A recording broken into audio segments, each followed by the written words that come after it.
প্রিয় দর্শক, আসসালামু আলাইকুম। আমরা এখন তিন বন্ধু পদ্মার পাড়ে ঘুরতেছি। দেখতেছেন পদ্মার বিশালতা, পদ্মার কোনো কুল কিনারা নেই। এই পদ্মা এখন আগের মতো পদ্মা নদী হয়ে নেই, কারণ জায়গা জায়গা অনেক চর পড়ে গেছে। আপনাদের এর সৌন্দর্যটা আপনাদেরকে ঘুরিয়ে দেখাবো।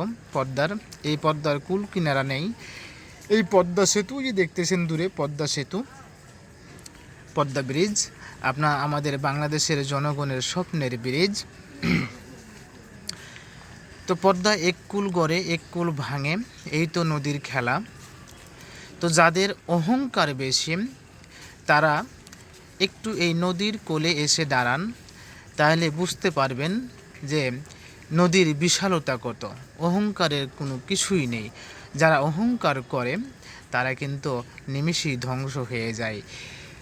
এই পদ্মাও সেম, পদ্মার পাড়ে যারা বাড়ি বানায় তাদের বাড়িঘর নিমিষেই ধ্বংস করে দেয়, এক নিমিষেই।